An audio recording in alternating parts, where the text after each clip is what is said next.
Okay, everybody, thank you for coming to Should There Be Age Limits for Politicians? This is a panel discussion that Colorado State University's Center for Healthy Aging, myself, has been planning for 8 months now. We're all really excited to see our audience here in person, and we also have a large audience online on Zoom right now for this hybrid event. So I'll just do a few introductions before we get started. I'm Hannah Hallisker. I'm the communications lead for CSU Center for Healthy Aging.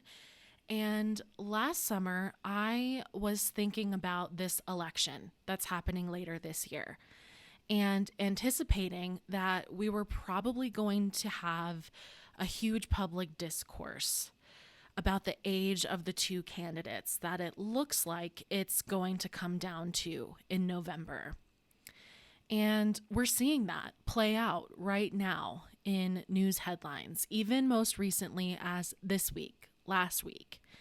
And so, from our perspective at the center, this was an opportunity to provide an evidence basis for the public. We have 85 plus researchers at the center who study aging across disciplines. And so we are an authority to speak on this topic, to provide real data and findings to inform how you think about aging politicians. So just one note before we get started. You all might recall that when you registered for this panel, you answered a public opinion survey.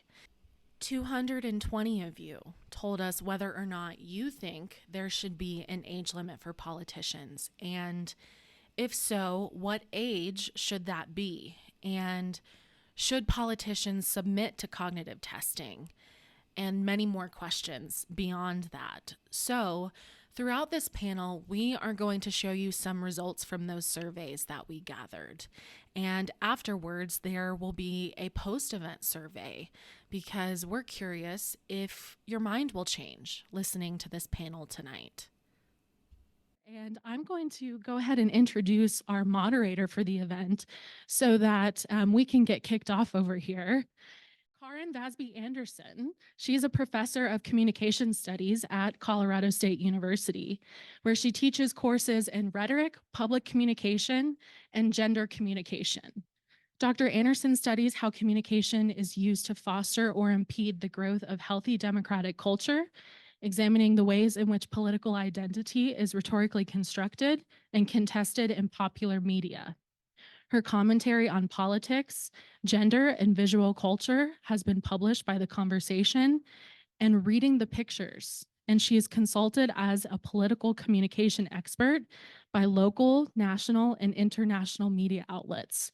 Dr. Anderson will be serving as our moderator for tonight's panel, so I'm going to hand it over to her to introduce this wonderful group of panelists that we've assembled tonight. Thank you, everybody. Thank you so much, Hannah. Welcome, everyone. I'm so pleased to be part of this panel today, and happy President's Day. We knew we were going to have a timely conversation. I don't think we knew quite how timely it was going to be after all. So welcome to everybody who's joining us here in the room and online. As a political communication scholar, one thing that I'm becoming increasingly more attendant to is the fact that our view of politics and politicians is shaped by the news environments that we're in, and our news environments are increasingly segregated and sequestered. And so I'm really happy that as we're addressing this topic, that has a lot of political volatility right now, that we're able to assemble some actual experts from a variety of perspectives who can speak to this question. So it's my pleasure to introduce our panelists for tonight.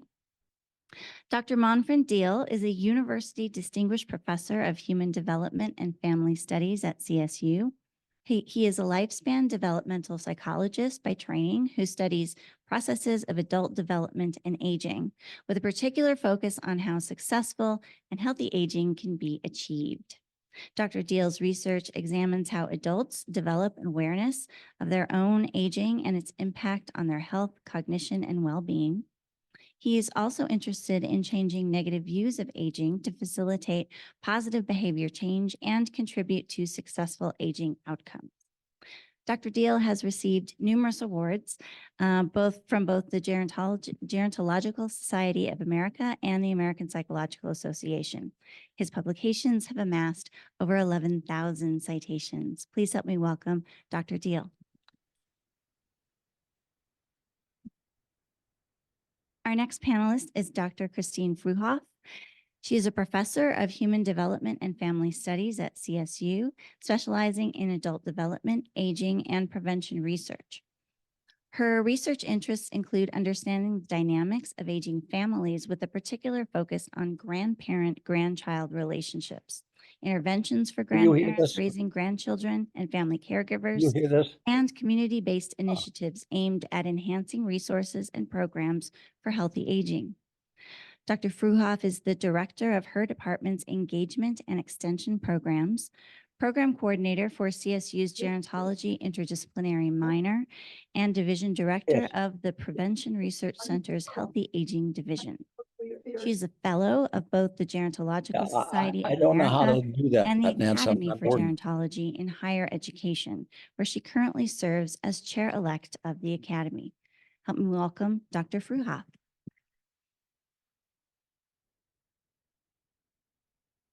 Lucas Brady Woods is the state capitol reporter at KUNC, where he provides comprehensive coverage of the latest developments at the Colorado State Capitol. With a focus on politics, Woods reports on various aspects, including legislative matters, the governor's office, government agencies, elected officials, elections, and governmental policies.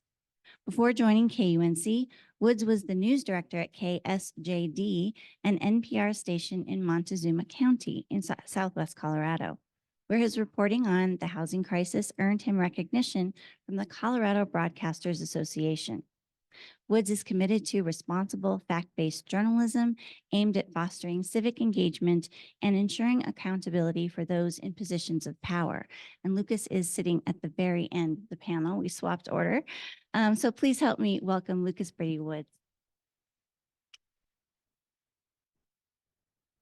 And finally, we have Nick DeSalvo. Nick DeSalvo is the president of the Associated Students of Colorado State University and is a junior at CSU pursuing a degree in political science. As president, DeSalvo represents the interests of the CSU student body and advocates for students at the university and local levels. Throughout his tenure at CSU, he has demonstrated his commitment to student representation, previously serving on the board of student organization funding and later assuming the role of Speaker of the Senate. Notably, at age 17, DeSalvo made history by running for office in a local election, becoming the youngest individual ever listed on a ballot in Colorado's state history. Welcome, Nick DeSalvo. Well, to kick us off tonight, we have asked our panelists to each prepare just a couple of quick minutes of response to our initial question: should there be age limits for politicians? We are going to start with the individual remarks with Dr. Fruhauf. Hi, everyone. Can you hear me okay? Okay, good. I'm happy to be here to talk about such an important topic. And as I was thinking about my initial remarks, there were three things that came to mind. And first, I'll start with one of the first things I learned in my graduate studies. And I have to say that I had the honor of learning from some amazing individuals, three of whom actually, served as president of the Gerontological Society of America. And the very first thing that, I learned probably on that first day of graduate studies was that chronological age tells you one thing, tells you how many times a person has orbited the sun, right? And the broad range of, we're just saying 65 and over, doesn't really, I can't say this word very well. It doesn't allow for the variability between those individuals that are healthy, self-sufficient, vibrant, versus those that might be dependent on others or need care, or those that might be limited in their abilities. So we're just taking 65 and over. Certainly, we know that there is also typical age-related changes. We tend to see primary aging that affects our senses. So in our 20s, we might start to see some hearing loss. In our 40s, we might tend to experience changes in eyesight. But as we move into secondary aging and we start thinking about disease, which is not universal to all individuals, if one of you said to me, oh, Christine, I'm so upset, my best friend just had a massive heart attack, or my best friend was just diagnosed with cancer, I wouldn't know if you're talking about a 40-year-old or an 80-year-old, okay? So what I tell my students is that the older we become, the more differences we may have, and that individual differences or this idea of heterogeneity really plays a role. Second, I thought of a common myth about aging, and that myth is you cannot teach a old dog new tricks. Well, I can tell you from my research, really the last 10 years, particularly working with grandparents who are raising grandchildren and family caregivers. And when I've done intervention work with these individuals, in just a short 6-week span of some of my intervention work, 2 hours a week over 6 weeks of a little bit of education, a little bit of time for them to go home and practice what we're teaching them, we saw significant improvements in outcomes related to physical and mental capabilities to improve themselves so that they can better care for their grandchildren or the older adults who they're caregiving in their home. And in particular, we saw improvements in physical abilities, decreases in depressive symptoms, increases in caregiver self-efficacy, among many others. And some of those, even 6 months later, as we tested to see were those improvements sustained, they were not only sustained, but then even significantly improved more. And then lastly, one of the things I want to share with you is that I've had the pleasure of working at CSU in the office of, or working with colleagues in the Office of Engagement and Extension, and particularly working with those extension specialists out in the field.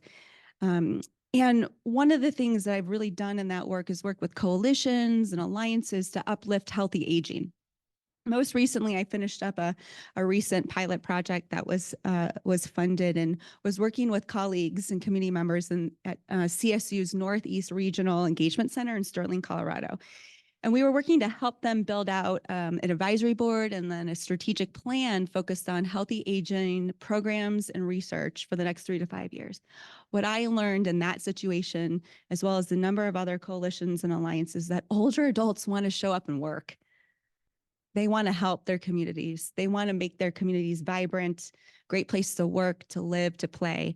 And for those reasons, from that work in my community and the other things I previously noted, I believe that older adults have so many skills and so much to offer. And really just to consider somebody's age as a sole factor of their abilities and level of productivity, willingness, and as somehow a measure of being enabled to do something is just not something that I support. Next, we'll have Manfred's opening remarks. So when it comes to age, just a simple word age, usually we refer to chronological age.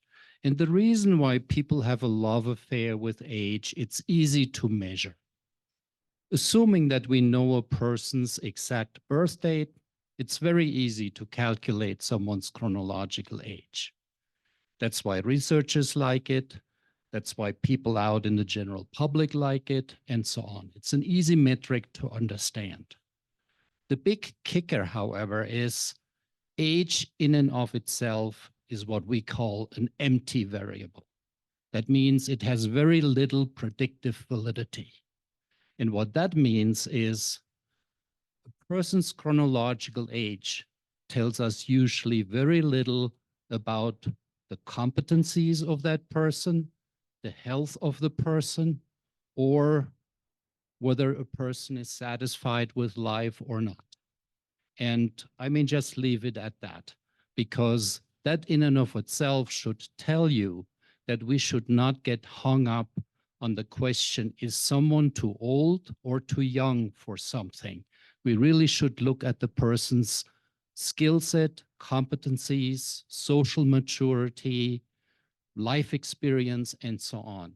because all of those variables have greater predictive validity than chronological age by itself. Next, we'll move to Lucas.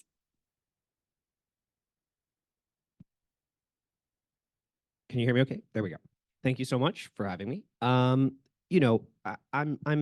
not an expert in the same way that these wonderful, smart people are on this, but I can speak from sort of my experience, covering government and politicians and elected officials. And, the short answer is I honestly don't know if there should be age or term limits, but, if I were to lean towards something, it would be away from age limits and more to term limits.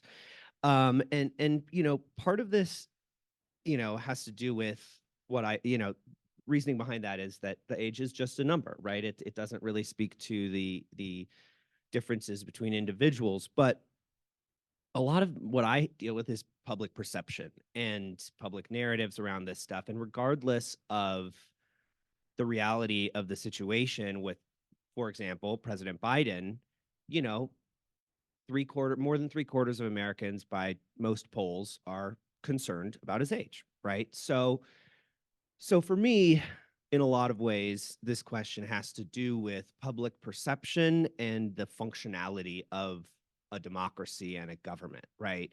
At the end of the day, term limits are about making sure, keeping people accountable to certain things, and around that, ensuring that the public trusts these politicians, right? So I think term limits don't have to do with age personally. And I also think that people of all ages should have a role in politics and government. One thing particularly comes to mind is the Colorado Youth Advisory Committee, for example. And this is a committee of high school students from around the state that advises the legislature and comes out with recommendations for legislation every year.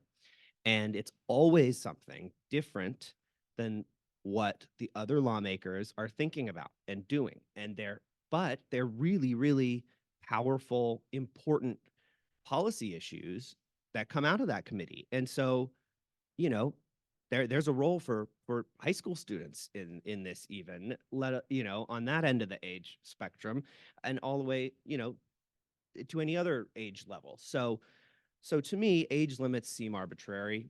Term limits might be something to that. But the other piece of this that I wanted to just quickly mention is that the process of legislating is really complicated. And there's a saying that process is power. And so when you learn the process and can know the process, you have more power than people who don't. And that just takes time. So sometimes the young legislators don't have as much power, not just for all the systemic reasons, but also just because they don't know the process as well. And the final issue is lawmaker pay.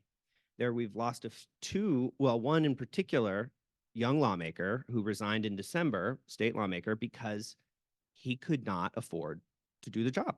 They don't get paid enough. So he left because of that. So, and someone who maybe has built wealth can do that, leave, go be a lawmaker for the term that they have. So my point is there's just so many issues that it can't be arbitrary with just one size fits all. Thanks very much. Concluding our opening remarks, we'll have Nick. And just as Lucas said, I'm not going to pretend as though I know as much as the folks to my right. But what I will say is we have to distinguish two very important things. Age and vitality are not the same thing. And I have seen folks in their 60s who are very clearly slipping, and I interact with folks in their 70s and 80s who are very sharp. So I'll get anecdotal if you can allow me. A couple weeks ago, we had Jane Fonda on campus. She's 86 years old. Not only does she look incredible, she's very, very sharp. And she let us know how sharp she was when we got to spend some time with her. So she's 86. Polly Baca, who just turned 83, serves on the Board of Governors for the CSU system. She's the first Latina to ever get a major party nomination to Congress. That happened in the 1980s. She's a living, walking history book, and she's incredibly sharp. She's 83. Her age means nothing. And so I have had the privilege over the course of my personal and professional experience of interacting with folks who are higher on the age spectrum, but are still there. They're still very capable of doing their job. And honestly, it's a deeply American thing that we do not respect our elderly. In other cultures, they do. They take care of their elderly, and they view them as advisors because they're wise. They have the lived experience, and so it does trouble me deeply that we don't value that. At the same time, Lucas talked about perception, and in politics, perception is reality. And so I do think it's a slippery slope when tens of millions of Americans see on national television the two major party nominees for president have some questionable moments. And to look at that and say, no, the problem is not their age. The problem is that you're ageist. I think that's an issue. And so we have to tread very, very carefully on both sides of the spectrum in regard to this topic, that age does not equal vitality, but it's time to have a genuine conversation as to why we have one of the highest age ranges for our elected leadership on the national level. Thank you. Panelists, for those opening remarks. So the way that we're going to organize our first set of questions, and we've got some questions here that were brainstormed by our panel planners, and they're kind of organized topically. So we're going to touch on all of the topics that the panelists kind of highlighted in their opening remarks and go dig a bit deeper. So our first series of questions are going to be around the current events question. Specifically what we've been reading in the headlines with respect to national politics. So to summarize, in recent months, the news media has raised questions about the fitness of Presidents Biden and Trump to serve in the country once again. Headlines have highlighted various incidents, including Mitch McConnell's verbal slip-ups at the microphone, Dianne Feinstein's extended absence from Congress during her final days, Defense Secretary Lloyd Austin's undisclosed cancer diagnosis, and most recently, disparaging reports regarding the special counsel's findings on President Biden's memory and management of classified documents. So with that sort of context in place, I have some specific questions for each of the panelists, and I'm going to go first to Christine. What misconceptions may be implicit within the headlines that I just described that you all can help to kind of contextualize? Yeah, thank you for that. I think just plain and simple for me, unfortunately, these types of headlines actually support negative stereotypes about aging. I think there are 4 examples, maybe 5 examples, right, out of the millions of older adults that we have, at least in our country, let alone across the world, that are vital, that are engaging, that are contributing to society. And so when we see these 4 or 5 examples in the headlines, it perpetuates that, we have these cognitive moments. All older adults have cognitive moments, and they, like Mitch McConnell, right? Or that we're all sick and we all need ICU care, right?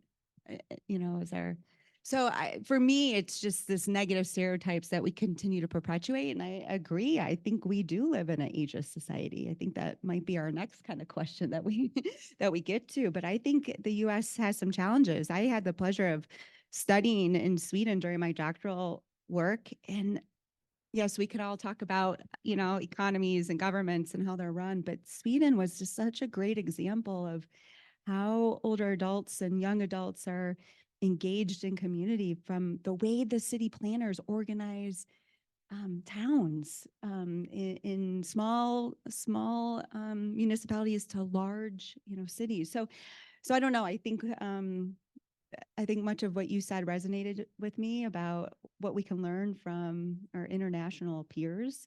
But yeah, for me, the headlines just support these ageist, views. Well, that does lead into the next question then for Manfred.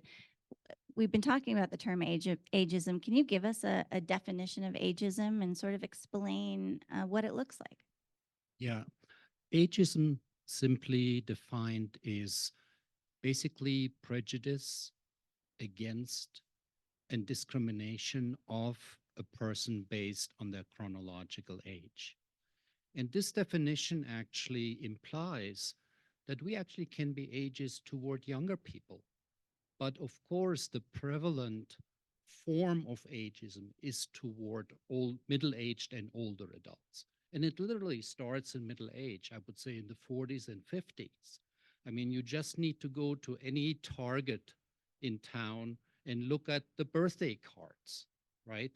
So it is basically almost a fun game to send someone a derogatory birthday card when they turn 40 or 50. Okay. Now, again, the important part here is I don't think anybody here in this room or out there wants to be ageist deliberately. However, we're surrounded by it and it seeps under our skin. And what it eventually does, it undermines our own behavior and keeps us from doing things that we actually would do if we would not be infused with those negative attitudes toward growing older. Okay.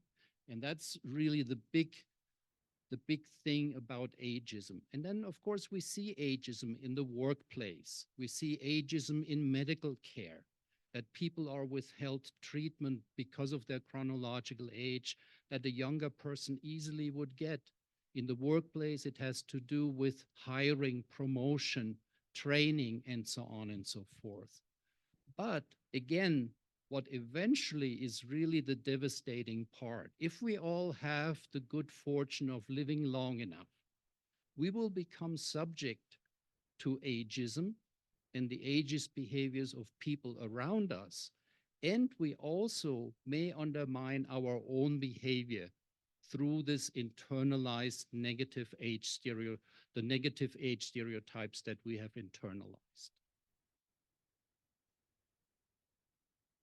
So I want to ask Lucas, from your perspective in the newsroom, is there an awareness of ageism in news coverage to the same degree as there might be awareness of sexism or racism in coverage?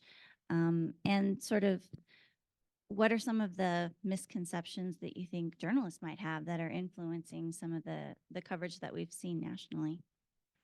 Absolutely. I think that, you know, I don't think it gets as much attention in newsrooms, ageism, as some of the other issues that you just mentioned. But at the same time, yes, in a responsible newsroom, yeah, we take this stuff into consideration. And I think, it's important to sort of remember how many different newsrooms and journalists there are. And there's people who do it much better than others, right? But, I think it's a challenging issue to navigate in the news right now with politicians because, to a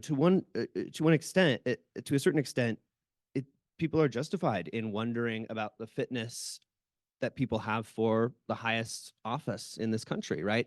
I think that those concerns are justified and journalists can answer them and write about them, but they have to do it in a way that's responsible and consult experts and use science and not use stereotypes. And I think what's happened is a lot of journalists are leaning into those stereotypes, and especially on a national level, with a lot of these news organizations, it's a constant push and pull between the clicks and being responsible. And unfortunately, we know what wins a lot of the time. And that's just a reality of the situation. And I think that we see that, and that's not just with this issue either. We see that with a lot of things, especially with the national news. But at the same time, the reason that that's happening is because the issue is being politicized on the campaign trail, right? It's not just the journalists that are leaning into the age stereotypes, it's the politicians themselves. You know, we see what's happening on the campaign trail between Trump and Biden. I mean, they're only 4 years apart, but there's a double standard there in a lot of ways. And you know, regardless of, you know, what the journalists do, they do have to sort of report on the political atmosphere. So it's just a really complicated issue to navigate as far as journalism goes. And it's just, I do agree that sort of the most seen journalism has fallen into stereotypes, not, you know, sound bites, focusing on, you know, gaffes that Biden's been making gaffes since he was like 30 years old. So a lot of these are just Biden, you know, but now that he's older, people are like, it's because he's old. You know, so I think that it's reasonable for journalists to report on these questions about fitness for office, but not enough are doing it in a way that's responsible, consulting the right people, and they're doing it at the expense of examining other really important issues. So there's an imbalance in there as well. As you said, I mean, we've got Nikki Haley is kind of the foundation of her campaign, or staying in the campaign, is really the age issue. So she's, you know, that's a complicating factor as well. I'm wondering, Nick, as Manfred illustrated, ageism can apply to a very young candidate as well as an older candidate. Do you have any anecdotal evidence or anecdotal stories about when you were running as a very young candidate? I don't know how much media you interacted with, but I'm guessing because it was a record-producing run, there was some. What was your experience when you were a really young candidate? I'm really glad that Manfred pointed it out, that the ageism spans not only for those on the older side of the spectrum, but the younger side of the spectrum as well. And I undoubtedly experienced that when I ran for office, and some, I believe, rightfully so. You know, when a 17-year-old asks you to vote for them when the 17-year-old can't even vote for himself, it makes you scratch your head a little bit. And so part of me understood that. But there were some folks who weren't as amenable to my message and said, you know, this is city government. This isn't prom committee. This isn't student council. And that deeply hurt me, because the decisions ultimately that are being made on any level of government will affect me and folks close to my age. And my election was really about making it known that young people do care about these issues, and that young people deserve to have as much of a seat at the table as anyone else does. But it's clear that there is a presence of ageism on the younger spectrum as well. It is written into our United States Constitution that you can't run for the House of Representatives until you're 25. You can't run for the U.S. Senate until you're 30, and you can't be president of the United States until you're 35. And I would argue that the founders somewhat instituted age limits when they put that into the Constitution. The average life expectancy in 1787, when the Constitution was ratified, was 34 and a half years old. People were not living to be the age of Dianne Feinstein and serving in the United States Senate. All of that to say, there isn't a lot of squawking on the lower end for age limits. And so if we want to be consistent, let's be consistent across the board.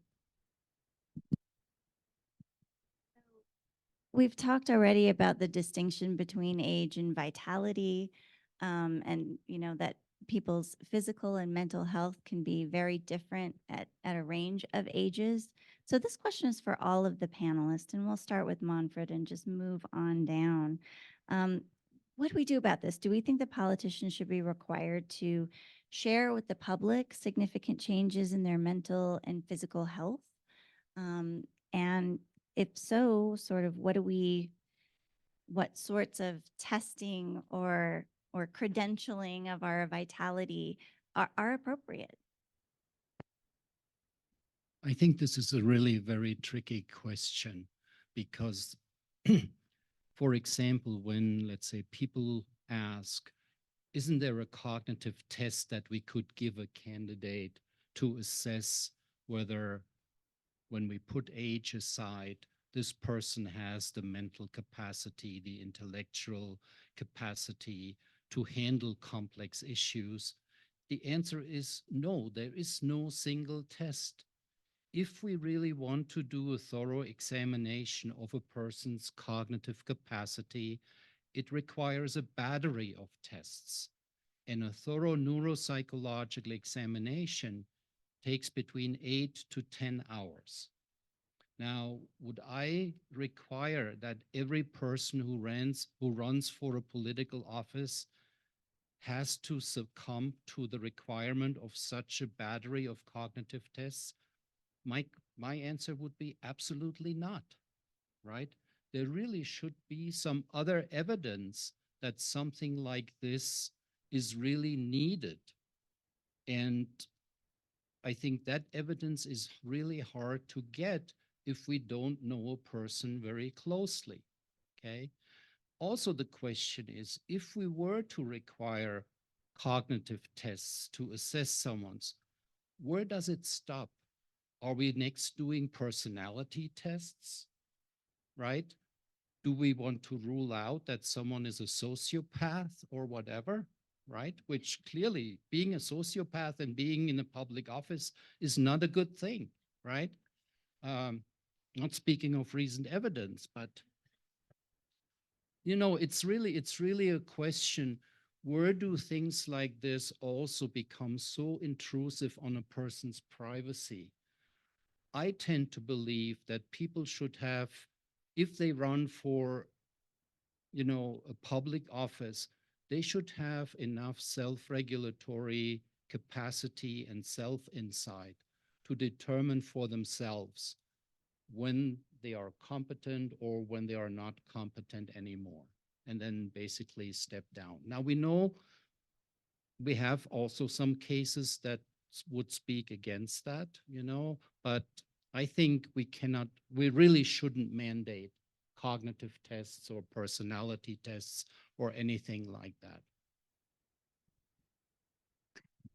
I have to agree wholeheartedly with what Manfred said. I think knowing that there are several different types of cognitive tests out there, and scholars argue the one's better than the next. You know, where will we determine which test is the best if we needed to do that, or somehow decided that that was the best way to go?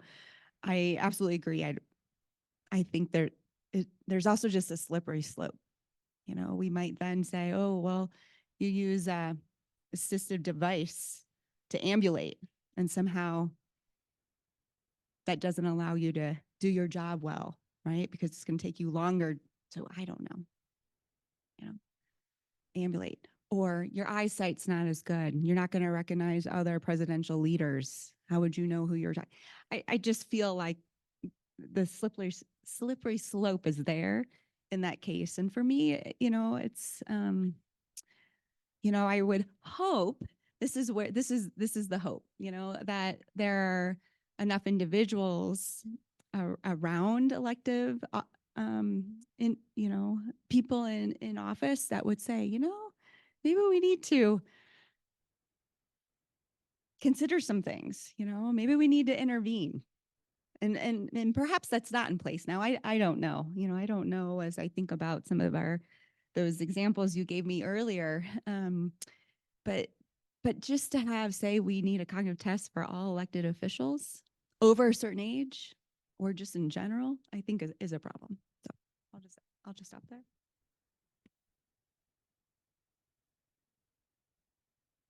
I take a slightly different approach. I don't agree that we should have any type of testing for all politicians. I don't think that's necessarily fair. But when you're running for president of the United States, it's not only the top job in the country, it's the top job in the world. And you aren't dealing with folks who have the best intentions. You're dealing with Vladimir Putin, who's wanted to be a KGB spy since he was 15 years old. This man is evil, and he's trained to get into the adversary's mind. And that scares me. It scares me not knowing if the person who has a seat at the table for those conversations when they're across the table from Vladimir Putin. It scares me if there's any sort of hesitancy among the American people that that person who's in that chair has the ability to carry out that responsibility in the way that it has to be done. To the point that a cognitive test could be an invasion of privacy, I don't necessarily buy that. When you're a top elected office, you take your privacy and you throw it out the door. I mean, even as ASCSU president, I can't go to the bar on Thursday without someone shouting my name, you know. That's a very miniature example compared to the presidency of the United States. But there are many, many things you sacrifice to become president. You sacrifice your ability to drive a car when you become president of the United States. Secret Service doesn't let you do that. And so I don't know if a cognitive test is the solution, but there's obviously a problem when there's a sitting senator in the United States who doesn't have power of attorney over herself, who's being told by her party which way to vote on the floor of a Senate committee. To me, that's not good governance. That's not democracy. And if the founders had any inkling that that was going to happen down the road, they would have put some barriers in place to prevent it.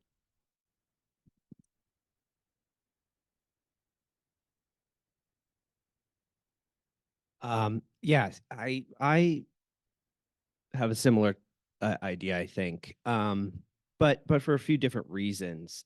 I definitely don't think cognitive testing is the way to go. I looked at this question more from the perspective of, I mean, the question was phrased, you know, should politicians be required to share significant changes to their mental and physical health with the public? I'm a journalist, so I'm going to say always yes, be transparent, like, you know, but I think that there's a threshold. If there's something and I think that threshold is what you're talking about. The president of the United States is a different situation, and I think the same should go for senators and you know, to a lesser extent, members of the U.S. House. But you know, if there is a change in their health, whether it's mental or physical, I don't care about their age. If it's going to affect, you know, their ability, their day-to-day operation, you know, not their ability to do a job, but if it's going to have impacts on the American people or potentially have impacts on the American people, I think they have I think we all have a right to know that. And they signed away a lot of their privacy when they became president of the United States or ran for president of the United States. I truly believe that. You know, it's 2024, and part of the reason that this narrative and this attention to age with President Biden has been happening is because regardless of what we think, people see footage of President Biden more often than they see President Trump. He's constantly on camera. So any little thing is taken and blown out of proportion, whether he switches from the tall stairs to the short stairs on Air Force One, you know, which he did, you know, so, but again, I don't think any of that rises to the level of affecting his job or potentially affecting the American people. Now, I think Defense, you know, Secretary Austin, a cancer diagnosis, I don't know if that should be made public. That's not what I'm talking about, but he should definitely, that should be public within the administration.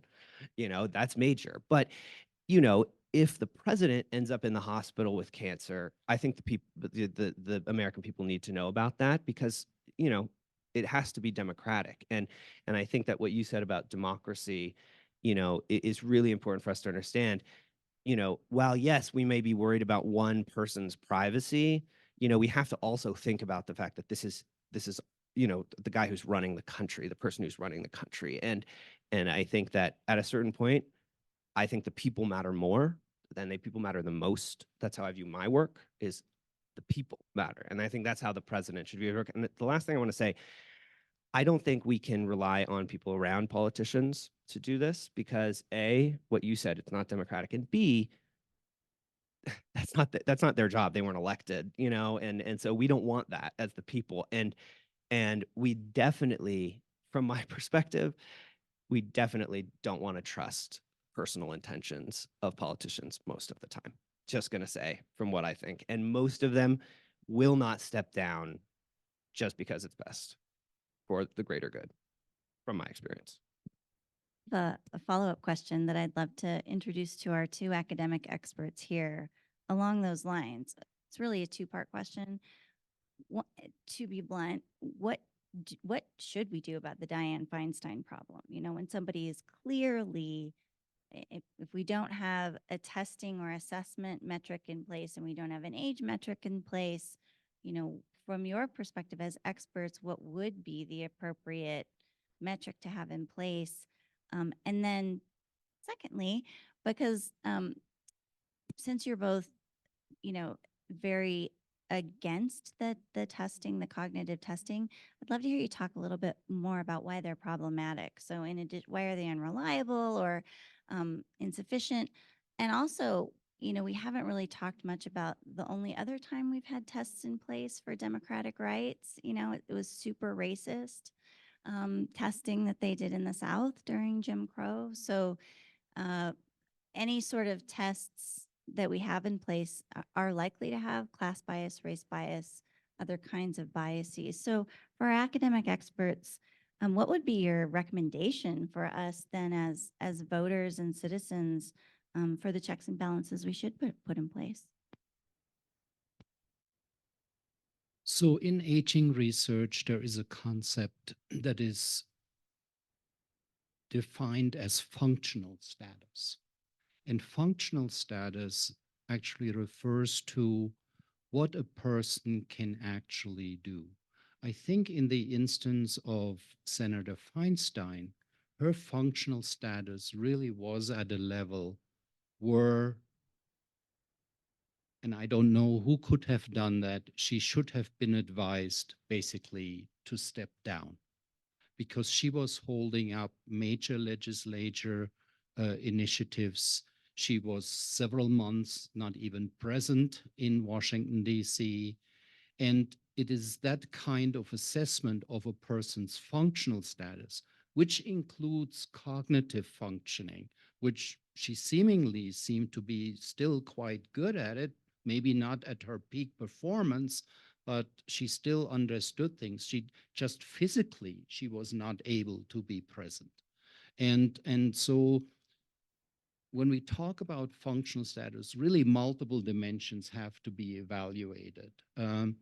Now, regarding the cognitive tests, actually cognitive tests are one of the big achievements of psychology, because psychometrics, which is the science of developing reliable and valid psychological measures, is very advanced. The problem is that people usually say, oh, we take one test. Just to give you an example, there is a test called the Montreal Cognitive Aging Test. And that is the one that the former president took, and he said he passed it with flying colors, hence he is a genius, right? Now, let me explain to you. The MOCA, that's the abbreviation for the Montreal Cognitive Aging Test, is a so-called screening test. It has 11 questions, and a person with a score below 26 is diagnosed with mild cognitive impairment. So my assumption is that the score of the former president was probably somewhere between 26 and 30, which is the top score. But that doesn't tell us anything really about his short-term memory, his ability to engage in complex reasoning, or anything else that is really important for the job of the President of the United States. Okay. Now, you also asked about potential bias in cognitive testing. Indeed, we have a good amount of evidence that individuals with lower education, also usually individuals from racial and ethnic minority, on average test somewhat lower, because these tests have been calibrated and have been standardized mostly on a wide population.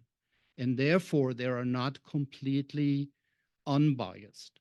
And I guess that has to be acknowledged clearly. And you know, good scientists do that. They acknowledge the shortcomings of those tests and try to see how we, through other forms of examination can compensate for those biases. I'll add that some of this reminds me of a question I posed to my students, and that is, should we put age limits on older drivers? So once we all turn 70 or 75, we should no longer be able to drive because our speed of processing is likely slower. Those primary aging that I mentioned earlier has perhaps diminished. Maybe there's some cognitive challenges. And so, we talk about that, but we debate it in class.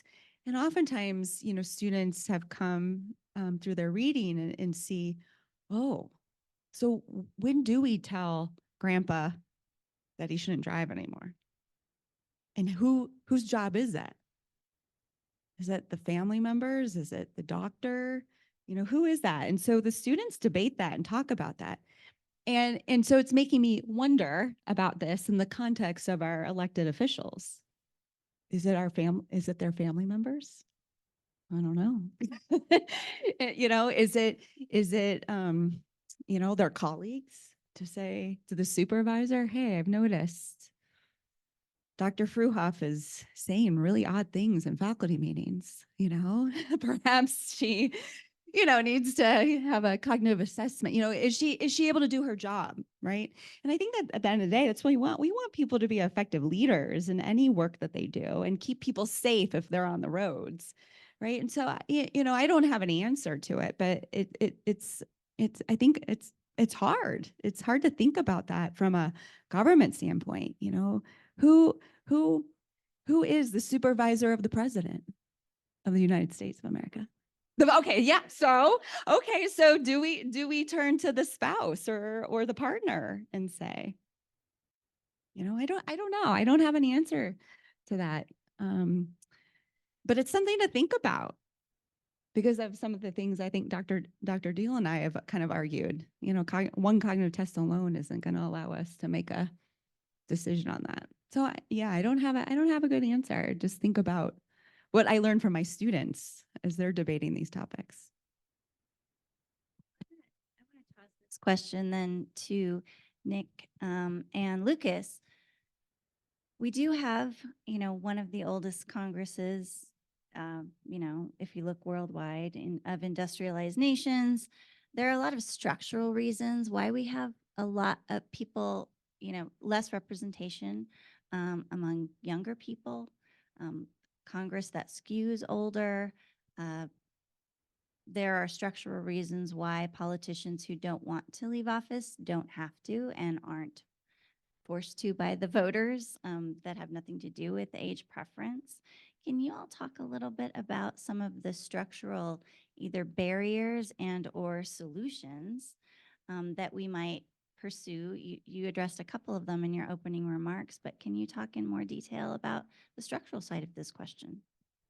Yeah, I think that's a great question. It's not just age. There's so many factors that play into why our Congress is on the higher end of that scale.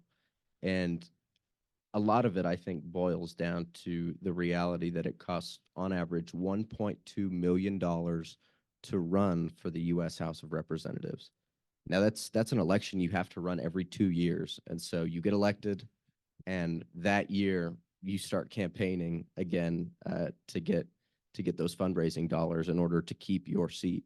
And so naturally, as you age, you accrue wealth. And so it becomes more difficult for those of a younger generation, especially if you're working in a gig economy like many of those who are in younger generations do now. It's difficult to achieve that level of elected office. Not to say it's impossible. Alexandria Ocasio-Cortez was a bartender before she made it to Congress, but it makes it that much harder. Also, the lack thereof on the national level of term limits. We see that in the Colorado legislature, which I'm sure Lucas will talk more about. But from a political science perspective, we study these things, that states who have implemented term limits, what does that mean for their elected body? And ultimately, it means that you get a turnover of the people that sit in those seats, but the parties they consolidate that power, and the political parties actually become stronger when there's a presence of term limits in a state legislature. And so all of that to say, I don't know if there is a concrete answer, but I think the presence of money in politics is the main one. It's the biggest barrier for everyone, regardless of your age. If you don't have the money to do it, you simply can't run for office. And so that's probably the first barrier in breaking down why we have such an aging Congress. I think that definitely, I would agree. Money is definitely the biggest barrier, but that also comes with, you know, connections, political capital, those kinds of things, you know, time to work your way from, you know, running for local office or state office to running for national office, because that's the pathway a lot of it goes. And, you know, the lack of term limits, I think, is also there. But I want to also go back to what I was talking about before, and, you know, process is power. And so these people that have been in longer, they are able to do more with, you know, in there, be successful, hold on to those seats, that kind of thing. So there's a lot of barriers there. And, you know, term limits definitely aren't perfect. I just, you know, that's really the only thing I can see to mitigate, you know, some of these other issues. I mean, I think you know, because regardless of what reason people aren't stepping down, you know, they could think that it's out of the, you know, it's their obligation, it's their duty. It's not, I'm not saying that it's malicious holding on to power, but, you know, sometimes you get caught up in it and you don't want to step down. So I think term limits are for, you know, even people who have the best intentions, I think, are necessary. But I think the system is just built for, you know, young people to have less access. And I will say, though, from what I see on the Colorado legislature, it definitely has a much wider range of ages than Congress. And I think that really adds something. And seeing, you know, there's a lot of contentiousness at the legislature, but also there, and I think that gets the most attention, of course, but there's a lot of people working together that are of you know, various ages and political persuasions, but they are working together, and that's when some of the best stuff happens. So, you know, if term limits creates a lot of turnover and gives power to the party, that's unfortunate, but I think it's still the lesser of two evils as far as age and term limits go. We're about to turn it over to audience questions. So if y'all have some questions, why don't you keep those in mind? Do the panelists have any sort of follow-up statements, kind of remarks that you wanted to react to what other folks were saying before we move to the audience question portion of the evening? Yeah, maybe I would like to say, and again, I'm not claiming that I have a solution. Age and term limits may not be completely decoupled from each other. Let's say someone gets elected at age 40 and has 2 terms, let's say 2 4 or 5-year terms. And during those 2 terms, really now is at the peak of their performance. And then the term limit basically cuts everything down. I think that is something to ponder about too, because in that instance, I think probably the term limit is doing more damage than it is doing good. The other thing I want to say is, you know, I have sort of defended a more age-free perspective for a number of good reasons. But I also want to add a disclaimer to this. We know, based, of course, on a large body of research, that there is a time in a person's lifespan where a person becomes, due to age mostly really, and the associated health conditions, more vulnerable, right? And we cannot ignore that. And usually that time is somewhere between 80 and 85, okay? However, the reason why I still argue for a more age-free perspective is the number in and of itself is not really what determines what a person at age 83 or age 85 is capable of. Like you said, Mrs. Fonda, right? Who is 86 and is sharp as a tack, right? So again, we can look at age, but it should not be our sole criterion for making a determination about a person's competency. That's basically my main take on this. And I just want to say one more thing about term limits too. You know, the other problem with term limits, and I just heard this the other day in the legislature, is we have re-legislated the same statutes over and over and over again in the last 40 years. And that's often because of the turnover. So there's definitely issues with term limits too. I don't know what an alternative is, but I definitely see your point as well. I was just going to chime in on that. People in person, there is a microphone in the front of the room.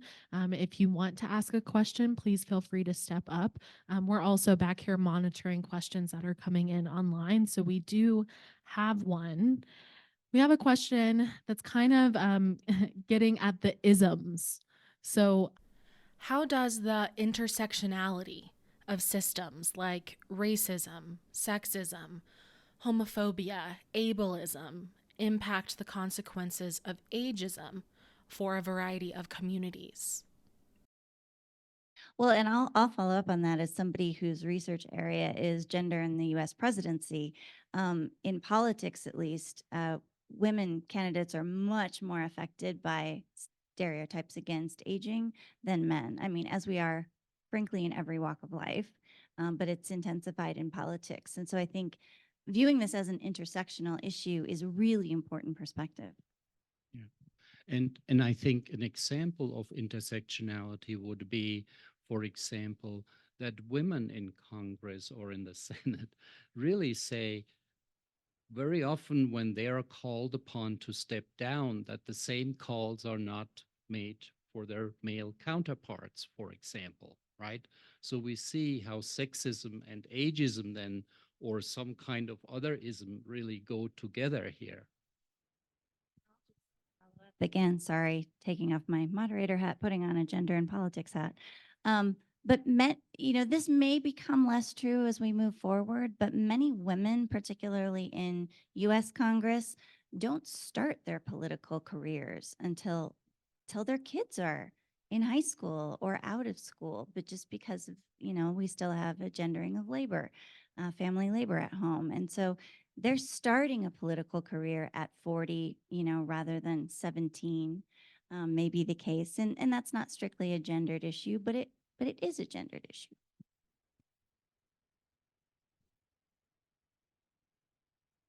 What did the other panelists think of the intersectionality question as it relates to aging?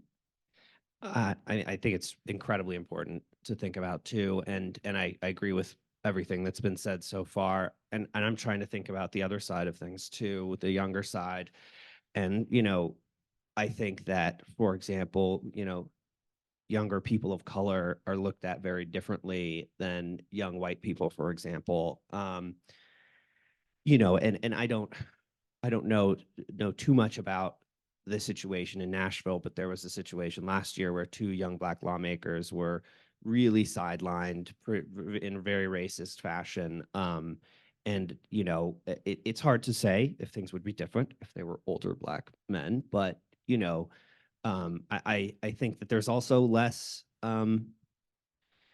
data on that, frankly. I mean, that's why our lawmakers here are putting forward a bill this year that would launch a state racial equity study to look at some of these things too, because I think that, there are intersectionalities that get overlooked a lot when this comes to this stuff. Something that Lucas said kind of resonated with me. He talked about the 2 representatives in the Tennessee legislature who were censured, who were kicked out of their respected elected offices just for speaking out. They weren't the only ones involved in that scenario. there was a middle-aged white woman who was as deeply involved in the protest that took place on the floor as they were, but she kept her seat and she didn't catch as much flack as the other two did. And so we have to consider that as well as a factor. Being from Pueblo, former majority leader Danae Esgar is someone who's kind of been a mentor to me. And she always says something that stuck with me. It takes women an average of 3 to 5 times of hearing someone else say you should run for office until they actually do it. For men, I mean, clearly sometimes you don't even have to ask them. They just think I alone can fix it. So there is a big intersectionality piece that has to be considered with this conversation. And I'll just add that I just think it makes things harder. The more pieces of the intersectionality you add onto one person, or it just makes things harder. I think your comments point to that.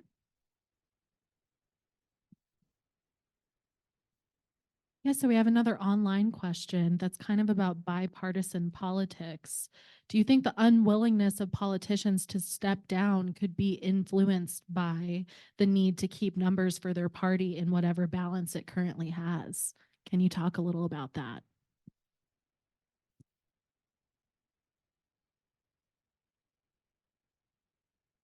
Yes, yes, and yes. I mean, with Senator Dianne Feinstein, it was really a tragic way to go out, in my view. A woman who has a long history of dedicated public service, and for whatever reason, the folks around her didn't encourage her to step down, and the folks in her immediate circle, her family, didn't encourage her to step down. And that's because her seat, although she wasn't actively voting, the act of her holding up that seat meant that it didn't go to someone else. And that's the important part. When we're sacrificing democratic principles in order to retain power and stay in power, that's constitutional rot. And we have to call it out when we see it. And if we, as the general public, do not call that out when we see it actively happening, we shouldn't expect any better from our elected representatives, because they will do what we allow them to do. Point blank, period. Yeah, and I think that speaks very pointedly to the journalism situation, right? It's like, we have to have checks and balances on every aspect of our government, and as we do that, we have to do it in a responsible way that's productive, because if you don't, it's just not productive. It's just not serving the democratic process to fall into ageist stereotypes. You have to, help, as a journalist, help the people understand the context and the nuance here in every single situation. It's like ageist stereotypes are like an arbitrary number, an age limit for this stuff, right? It's so arbitrary that it's just not helpful. And that's why I keep going, look, I keep talking about term limits, but I'm not saying they're the right answer. But I just think it's almost like triage. It's like we have to think of one thing to preserve some democratic norms in sacrifice of maybe some other things until we figure out a better system. Because clearly, situations like Dianne Feinstein, I mean, it's not just a tragic situation for our democracy, but for this person, right? And Mitch McConnell, right? That was a horrible moment that he went through. I'm not saying he needs, I mean, honestly, I bet he should step down, frankly, right? But it's a disservice to these individuals as well as the country, I think, when we let this go on. And I do think that really the fact that what term limits speak to is that, like you said, the people are the only ones, I think, that can decide on these things at the end of the day.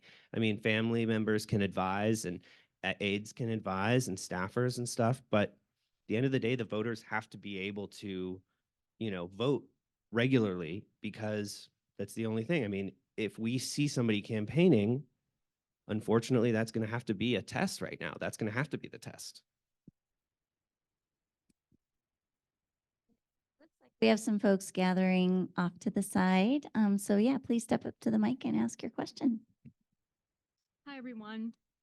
Is this mic working? Okay. So you all kind of mentioned that cognitive testing is not the way to go. But what would be some health standards, maybe a top most important 3 to 5 that you would consider when comparing other candidates to each other or their ability for them to run for office? What does that look like if there were 3 to 5 top health standards for candidacy? Actually, I want to make a correction. I didn't say that cognitive tests are not the way to go. What I really tried to say is the way the general public thinks about cognitive tests is not the way to go. If someone asks for a comprehensive neuropsychological exams, I think that would be great, but I think we cannot mandate that, right? But the way the general public thinks about a cognitive test, there is one cognitive test that can do it all. And that is simply not correct, okay? Now, when it comes to health standards, clearly if someone has a serious chronic illness that impairs their functioning to the point that, for example, they cannot work for a number of hours on a given day, right? Or if there are really signs of frailty or really serious signs with memory and understanding and things like that, then I think there are some legitimate concerns there. Of course, I leave it to one of my students to ask a hard question. And president of the CSU Gerontology Club. Rachel, you know, I'd have to think more about it. If there was a top 3 to 5 pieces. I mean, there's so much. Like I think about vitality. How do we define vitality? Right? How do you define vitality? And maybe it's a better question for Nick to answer in that piece, because yeah, I don't know. What would be the top 3 to 5? I want to turn it back to you. Hate to put you on the spot, but I'm sure, I think, my colleague, Dr. Diehl certainly has some great points to consider. And I would say yes to all of those. For me, it's drive, it's will, it's tenacity, it's determination. Are those health?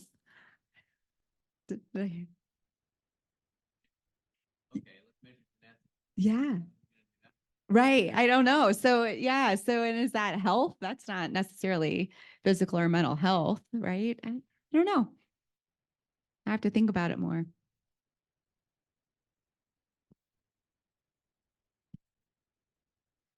Do panelists have a specific answer to that, or we can move on to the next questioner? I mean, honestly, I would say that none. I would just stick with that. I know if I had to say, I would say really it just has to be like if they're going to keel over and die in the next term, like or be incapacitated. Like that's really the extent of it, regardless of age. It's just like the people deserve to know if the person they're voting for is not going to be able to carry out their term. That's pretty much the barometer for me, as opposed to specific medical issues.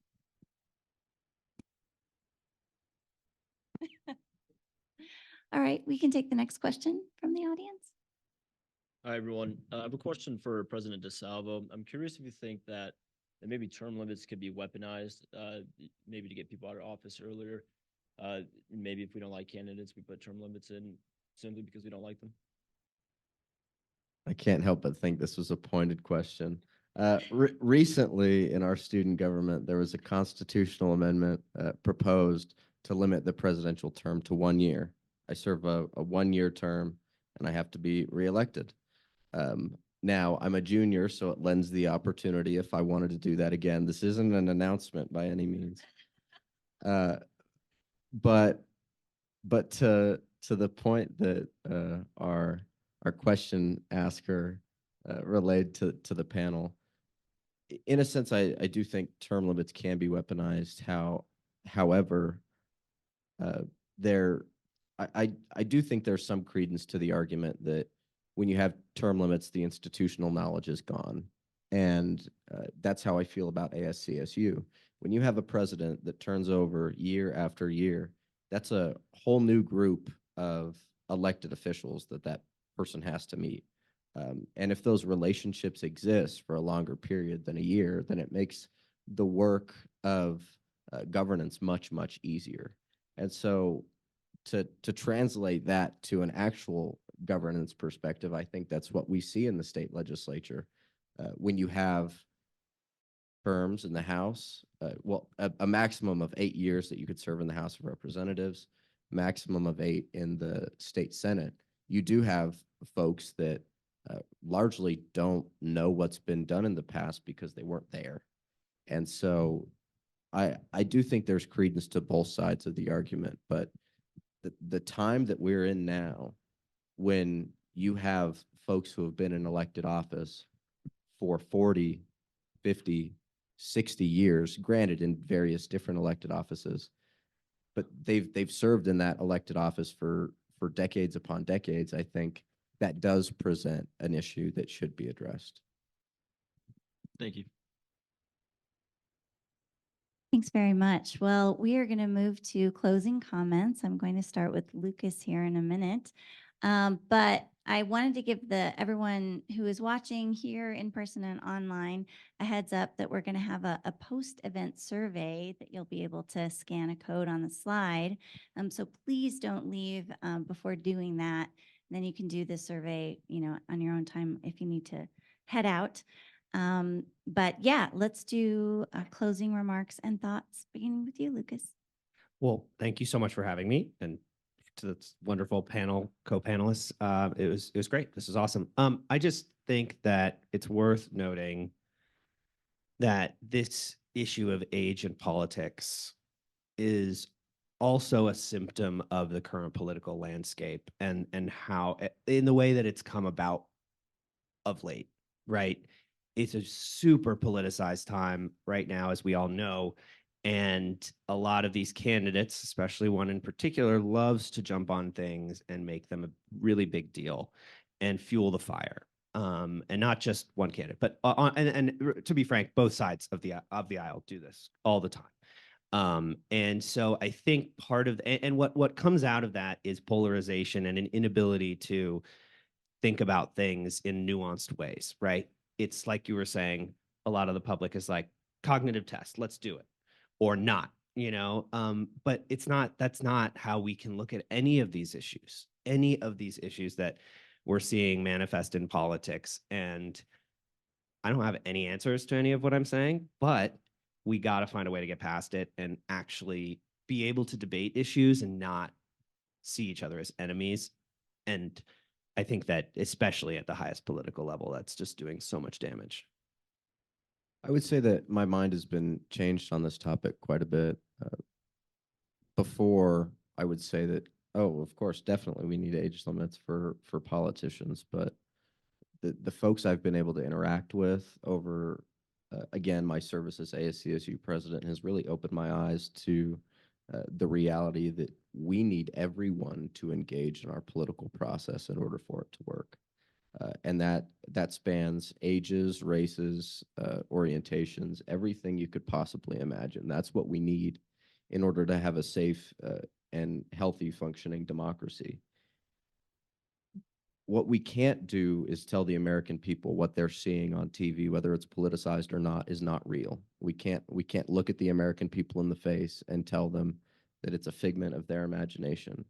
What they're seeing is real, and we can't make them feel delusional for seeing it. When there's a special counsel that comes out with a report that describes the current office holder of the most important job in the world, when he's described as someone who would present himself to a jury as he did during our interview, a sympathetic, well-meaning elderly man with poor memory. Now, you could write that off as being politicized or not, but that's what the other guy does when anything about him negative comes out. He says it's politicized. So we can't fall into that trap. We have to have a real conversation about who's serving us and who's representing us. And the average age of the United States is not 82 or 83. And when we're thinking about genuine representation and who we want at the table for some of the most important conversations of our lifetime, we are living in a very, very scary time, and war is on the doorstep. And I want someone who I don't have any questions about being capable. And I will tell you, it's neither of the leading nominees for both of the parties. And that's what 70% of the American population would say right now. A report came out that said 18% wouldn't vote in a Trump-Biden rematch. How is that healthy for our democracy? That a fifth of the electorate is willing to stay home and not exercise their most important, vital right because they're so disengaged with the process and how we've gotten here. It's no secret that there have been other alternatives in both the Democratic primary and the Republican primary, but the power of the parties, the people who know the process and hold that power have closed off other candidates from being able to make any headway in that process. And that's not democratic. We have to fix that. And it's not going to be the folks that are in elected office that fix it right now. It's going to be the people who are so fed up with it that we decide there has to be an alternative to what we do. So thank you for letting us have these last remarks. So one of the things that I thought about, and I think Lucas was talking about process as power, and it makes me reflect on some work that actually was done quite some time ago. Harvey Lehman in 1953 wrote a book called Age and Achievement. And in that, he did his own investigation, laid out, looked at a number of professions and said, this is the age range to which chemists had their greatest achievements, and engineers who filed the most patents, and sculptors and artists were the most creative. And it was kind of fascinating to look at, and yeah, it included politicians, looking at average age, and to that point, a process as power really kind of rose in that context of politics and our Supreme Court justices, right? If we look at the average age of them now, perhaps it's changed a little bit in the last few years. But one of the things, the last thing that he said that I thought kind of resonated with me is that the work of and I quote his work, is that the work of a genius in his old age may still be far superior than the best work than the average man is able to do in his prime. I'll just leave you with that, to think about that as you continue your process and thinking through your own votes and how age plays a role in your decision making.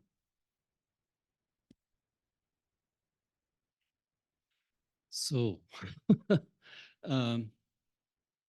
final words. Well, first of all, I think to some extent it is telling that we have the two candidates that we have, because it also, to me at least, signifies that there is a lack of younger generations stepping up to the plate and running for this office. And there might be good reasons for that. So that's one observation that really I'm sort of contemplating about, and we will see whether anything changes between now and November, but I doubt it. Okay. Now, in terms of the final sort of words that I would like people to remember, age is an empty variable. We really should look at a person's competencies. And when it comes to the general public in their voting capacity, they should look at evidence, right? There is evidence of what have people accomplished over their careers. And that evidence tends to be out there, right? And of course, if we don't politicize this evidence, but just use it and hold it against each other, then people can make good decisions. And that's what I would encourage people to do and not talk about age limits or whatever. But I share the concerns that you brought up. Clearly, this is an extremely powerful office, and we need to be able to trust the person who will be elected in this office to do what is best for democracy, to do what is best for the citizens of this nation, and be able to do it for a full term, right? So, yeah. Well, I will say as my closing comment that if there is a reason, I think you are correct that there is a reason that we have kind of two older, financially advantaged white men who are running for president, and that's because historically that's how we have imagined the presidency. And so one thing that if we want different candidates, one thing we have to change is who we imagine as our leaders in those roles. We are hoping here at CSU to give us lots of opportunities to imagine and reimagine democracy. This event is part of our Year of Democracy that we're having here at CSU. There's going to be more events like this and related to democracy that I really hope you take advantage of this semester. We just want to thank everybody who is here in person, everybody who is here in line, and a big round of applause for Hannah Hollisker for all of your planning events. Thank you for making this happen.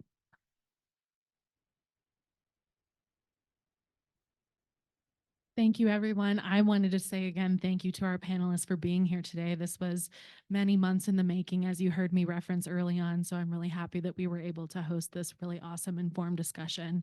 And yeah, thank you so much. This was hosted by CSU Center for Healthy Aging.